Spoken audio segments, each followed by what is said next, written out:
iTem is an item bank developed and owned by the Maryland State Department of Education. You access the Central Secure Content Bank by pointing your browser at itempra.org/md. Prior to the Remote Content Review Committee meeting, you should have returned your non-disclosure agreement and received an email from content@itempra.org with your item bank username and an initial password. Use that to sign into iTem.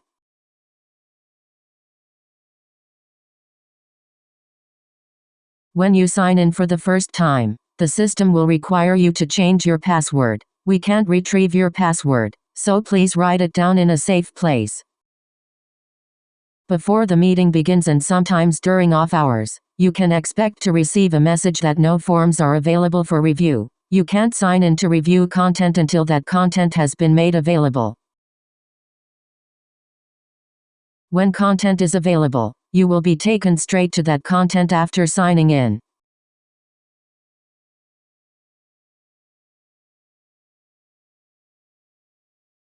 You will see the first item up for review in the first form at your meeting. Note that the title of the item is the same in the test map or pull list at the right as it is on the top line of the screen.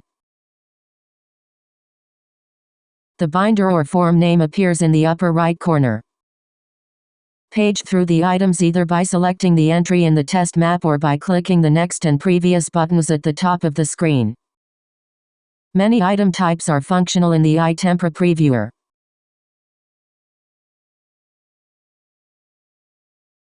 And metadata will usually be available, which will vary from one content to another but always includes the answer key.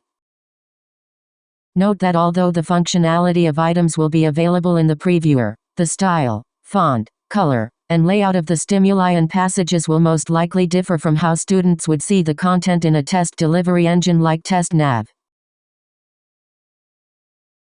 Any content shown in purple should be considered invisible to the student. On multiple choice questions, the purple box may contain distractor rationales. On constructed response questions, the purple box may contain the complete scoring rubric, correct answers, or in some cases, a complete sample response for the top score point.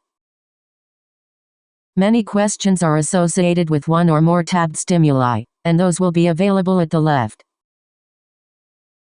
The tabs at the right include metadata for the item, and a tab called Voting, which is where you cast your judgment for this content. The votes possible may be different for your content, depending on what your facilitator has selected.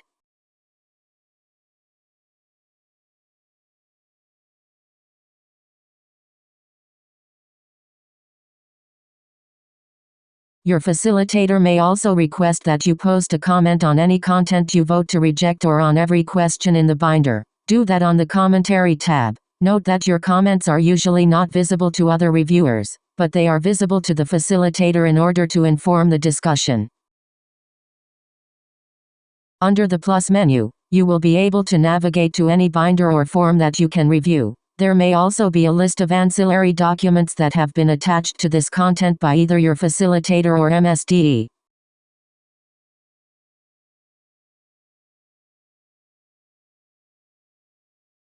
If any content is found in more than one binder, as is the case here, any votes you make or comments you post will carry through to every binder in which that content appears.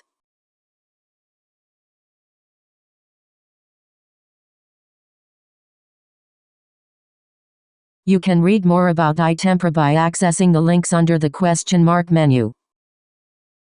Finally, although the system will log you out automatically after 1 hour of inactivity, please sign out explicitly whenever you leave your computer. We thank you for helping us review content, and want to stress once more, the security of this content is paramount. Please do not download it or print it, and make sure you are working in a private space whenever content is displayed on your screen. With iTem, please take reasonable care to keep your password secure.